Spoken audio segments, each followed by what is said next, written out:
Olá, vamos para mais um trabalho sobre educação especial, PCC sobre educação especial, na Faculdade Estácio de Sá. É o meu quarto período em licenciatura de matemática e foi-me passado uma sarge aonde tem uma figura de uma professora e dos alunos na sala de aula, e ela disse para os alunos assim: olha, alunos, nós vamos estudar a região sul e a região norte. E um dos alunos disse assim: oxente, professora, com português, sem o português na norma culta, começou a falar algumas palavras até errada dentro da norma culta, mas que dentro da regionalização não existe erro, mas sim na norma culta. E ela disse assim: oxente, professora, eu poderei ter a oportunidade de falar sobre a região da onde eu vir. E uma outra criança disse assim: teria liberdade também de falar sobre os Pampas Gaúcho, um exemplo, né?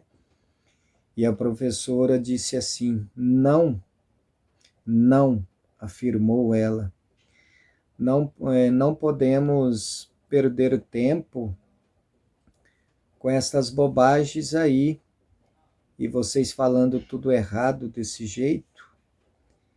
Faça o favor, abra-se os livros e vamos estudar a região norte e a região sul.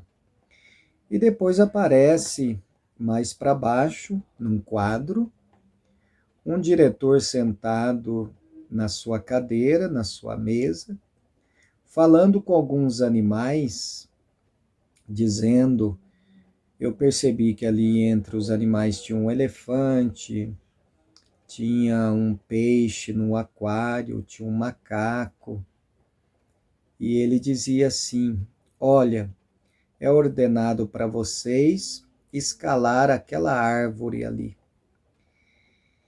Então, o que nós vemos aí nessa sarje? Que hoje a discriminação e o preconceito é muito grande. É isso que a sarje ela está criticando. Está existindo preconceito, está existindo discriminação para que o aluno venha adquirir o conhecimento. Me pediu para eu ler, pesquisar sobre Edgar Morin, qual que era a teoria dele, qual que era a tese dele a respeito da educação. E ele comparou a educação como uma nave planetária, que quando a economia vai bem, há uma engrenagem entre a economia, há uma engrenagem entre a saúde, o lazer, o bem-estar. Essa nave, o motor desta nave é a economia, é a política, é a saúde. Se estes vão bem, é a cultura. Se estes vão bem, esta nave ela entra em órbita e uma classe, um aluno, por exemplo, ele pode viajar não somente usando livros, mas também tendo a liberdade de expressão, de exprimir e não se sentir sendo diferenciado. ele entrar numa sala de aula e não se sentir desprezado e nem discriminado por ele vir de uma região norte ou por ele ser de uma região sul, onde o português, a língua portuguesa falada, pode haver aí uma variação por causa da região. Um lado fala oxente, aqui em Minas Gerais falamos uai, ou vamos até ali. Não é porque você tem algum costume da região que é impossível você aprender, que é impossível você chegar ao conhecimento, ao entendimento necessário do ensino e aprendizagem. Então, Edgar Morin, ele dizia que foi-me feita uma pergunta a respeito da teoria aí de Edgar Morin. Antes de eu responder esta pergunta, alguém pode estar perguntando aí, mas quem foi Edgar Morin? Edgar Morin foi sociólogo, filósofo da ciência. Ele acredita que se concebe a sociedade como o entrelaçamento de um sistema de cultura e um sistema social. Que na sala de aula nós temos que viver em cidadania e em sociedade. Não pode haver a discriminação, por exemplo, linguística, que essa sarja aí ela está criticando, que devido o aluno falar oxente e o outro falar que é dos Pampas Gaúcho e falar alguma palavra que é falada lá nos Pampas Gaúchos, a professora ela disse assim: vamos focar no livro, vamos focar aí só na norma culta, né? E deixa a regionalização de lado, que pode haver uma interação aí entre os alunos e eles venham aprender, fazer o aprendizar, o ensino e a aprendizagem venha a ser dinâmico aí. Então, Edgar Morin, ele deixou questões de pilares da educação, que o primeiro pilar ele deixou escrito aí, reafirmou: aprender a conhecer, aprender a fazer, aprender a viver juntos, aprender a viver com os outros. Se você entra numa sala de aula e você não sabe aprender com os outros, aprender a viver e aprender a viver com os outros, aprender a ser, aprender a fazer, aprender a conhecer, como que vai se chegar no conhecimento? Se existir uma discriminação, seja ela linguística, seja ela na cor, seja ela se você é rico, se você é pobre, ou se você mora no centro, ou se você mora, como diz muitos aí, como nós estudamos na disciplina passada, na periferia, né? A palavra periferia, pode haver uma diferença aí, se todos nós somos iguais perante a lei, e até o especial, o aluno especial, ele vai achar o seu lugarzinho ali na escola, para ele também interagir junto com os outros alunos, para ele poder aprender. Então, para Edgar Morin, os educadores precisam refletir sobre a natureza do conhecimento a ser estabelecida pela escola, enfatizando o ensino sobre a condição humana. Ele tem que olhar a condição humana, não é simplesmente impor a identidade do teorema, As incertezas que cada vez mais assolam a espécie humana, com vistas a desenvolver uma educação voltada para a compreensão em todos os níveis educativos e em todas as idades, que pede a reforma das mentalidades e a consideração do caráter ternário da condição humana, que é ser ao mesmo tempo indivíduo, sociedade e espécie. Ele conclui que há necessidade da educação se preocupar com a ética do gênero. Pois bem, meditando na sarja, que eu já falei como que ela foi exposta para nós, me foi feito 5 perguntas que eu vou respondê-la aqui agora. Como Edgar Morin, a primeira pergunta, como Edgar Morin compreende que os educadores precisam refletir sobre a natureza do conhecimento a ser trabalhado pela escola? Bom, para Edgar Morin, para compreender o mundo, devemos associar os princípios antagonistas de ordem e da desordem, acrescentando o da organização.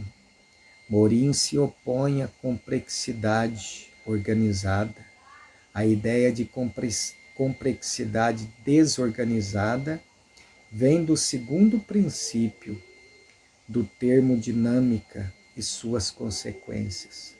A complexidade organizada, por outro lado, significa que os próprios sistemas são complexos, uma vez que lê as suposições da organização ou produtos de complexidade.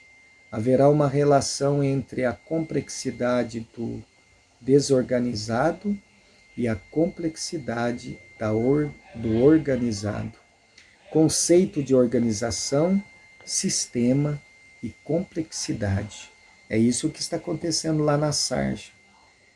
Na sala de aula, quer ser tão organizado, e depois simplesmente o diretor fala para aqueles animais lá escalar uma árvore, né? Não vou nem entrar em detalhes sobre isso. Segunda pergunta, a proposta de Edgar Morin é contrária ou ela tem afinidade com as ideias passadas pela Charges? A proposta de Edgar Morin é contrária a Charges, onde o autor não buscou focar apenas no processo de individualidade. Entende a individualidade que está acontecendo ali na sala de aula? O pensamento de focar no livro é o individual ali. Ninguém tem liberdade de expressão, ninguém tem liberdade de falar da região dele.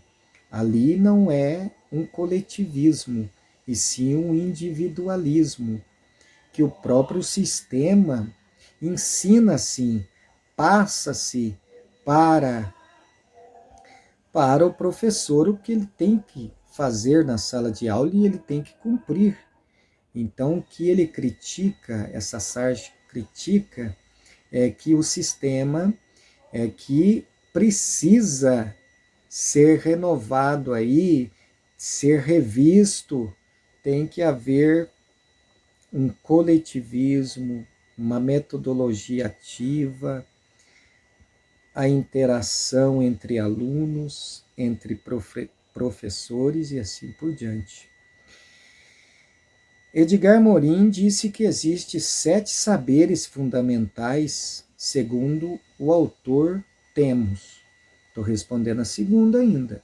Os princípios do conhecimento pertinente. O ato de ensinar a entidade terrena. O ato de ensinar a condição humana. O enfrentamento das incertezas.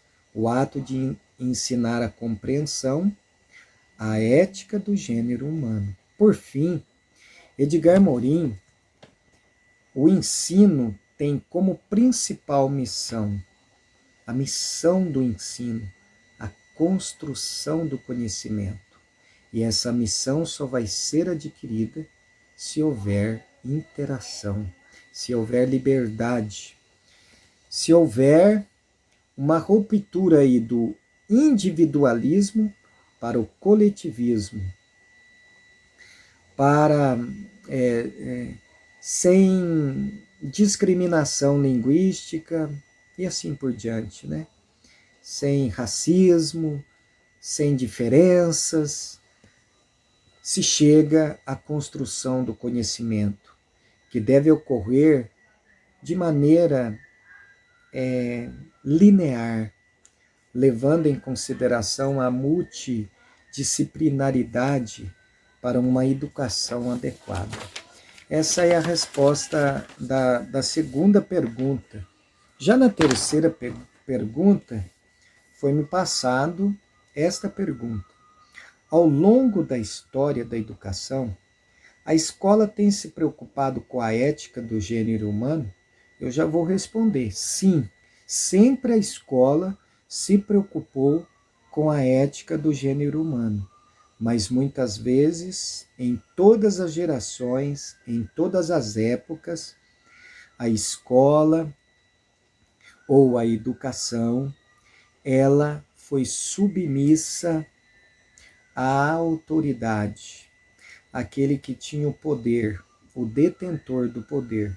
Ao longo da história, sempre a educação, ela esteve e está preocupada com a ética do gênero humano, tendo em vista estabelecer uma relação de controle mútuo entre as sociedades e os indivíduos pela democracia e conceber a humanidade como comunidade planetária. Vou responder agora a terceira pergunta. A educação e a escola, historicamente, têm se preocupado com a ética do gênero humano. Presta atenção, historicamente, pois faz parte dos seus objetivos, objetivo da escola, que se estabeleça através da democracia a ideia de comunidade planetária, o que nada mais é que todos os seres humanos partilhem dos mesmos valores de cidadania. Na sarja lá, não tinham os mesmos valores de cidadania. A professora ela não permitiu que os alunos falassem da sua região. Não teve cidadania ali. Esses valores são passados de maneira tão natural que a ética não precisa ser ensinada por lição de moral. Apenas é uma consciência que as pessoas têm a viver em sociedade. Quando nós temos a liberdade de viver em sociedade, nós aprendemos mais. E agora tem uma quarta pergunta. Existe alguma solução para a situação apresentada pela Charges? Sim, essa aqui é uma resposta pessoal. Existe uma solução? O que eu acho que existe uma solução, que venhamos a viver em sociedade, em cidadania, para que a ética venha cumprir o seu papel. Veja bem, se o aluno entrar na sala de aula, o professor entra na sala de aula e existe uma interação, um coletivismo, uma liberdade de expressão, o aluno vai ter liberdade de falar da região que ele veio. Todos vão aprender, todos vão compreender. Mas se ele entrar na sala de aula e ele se sentir que está querendo que a sua mente seja como uma mente de adulto, o que vai acontecer com a mente daquela criança? Já vai doer, ele já vai desfocar, ele não vai conseguir guardar absolutamente nada. Algum que aprender é porque ele focou, ele se esforçou, mas estou respondendo, existe alguma solução? A solução é a metodologia ativa. É dar liberdade para o aluno ser autônomo e o professor orientar, ser um orientador, ser um intercessor para ele ali, interagindo com ele. E ele vai aprender muito mais. Estou respondendo. Agora a quinta pergunta. Quais conselhos você daria para você mesmo? Quais conselhos você daria para si mesmo, para mim, para exercer a didática ética e dinâmica frente aos desafios apresentados nas charges? O conselho que eu daria para mim é que eu fosse um orientador e não um individualista na educação. Eu me pôr ali no centro, e os alunos me rodear, e o meu individual, o meu pensamento é o que vai prevalecer. Então, o conselho que eu dou para mim é deixar o individualismo e ir na interação, na metodologia ativa, dar liberdade para uma sala de aula, expor os seus pensamentos, expor também, fazer uma leitura de mundo ali para saber a condição de cada um, para que venha usar as várias maneiras e os vários métodos e os vários caminhos para se chegar a uma classe, ela se chegar no final do ano, todos sabendo, não somente com notas altas ou com notas com boletim lá com a nota alta e sem a criança saber alguma coisa, dando-se a liberdade para a interação, dando-se a liberdade para a autonomia do aluno em ser ativo, em buscar o conhecimento e o professor sendo um orientador. É isso, esse é o conselho que eu daria para mim. Sei que neste país que nós vivemos em torno de um sistema fechado, aonde o tradicional fala mais alto. E o tradicional, ele não é tradicional porque muitas vezes ele queria ser tradicional. Mas porque ele está preso num sistema fechado aí de anos e anos no ensinamento aí tecnicista, no ensinamento tradicional. Mas veja bem, estamos na era do século XXI e agora é metodologia ativa para todos. Interação, sala de aula invertida, resolução de problemas, vai dar uma aula de geografia, vai falar sobre chuva. Não custa nada perguntar para o aluno lá no bairro onde você mora, quando chove, existe alagamento, existe poluição, como que onde você mora? Ele vai ter a liberdade de expressar. Então é isso que a Sarge está falando ali para nós, está fazendo uma crítica do sistema fechado aí, e que no próprio sistema existe uma discriminação. Esse é o meu trabalho de PCC, de educação especial. Está aí, já foi votada uma lei para que nada venha a ser diferente. Realmente não pode ser nada diferente mesmo numa sala de aula. Todos os alunos ali, eles têm liberdade de entrar ali. Aquele que é especial. A lei foi votada, mas precisa daquele que acompanha o especial, precisa dar atenção e não fazer o especial diferente. Todos são iguais perante a lei. Eu termino o PCC de Educação Especial assim. Todos nós somos iguais perante a lei. Se somos iguais, não pode haver preconceito, nem discriminação, nem na língua, nem na maneira de falar.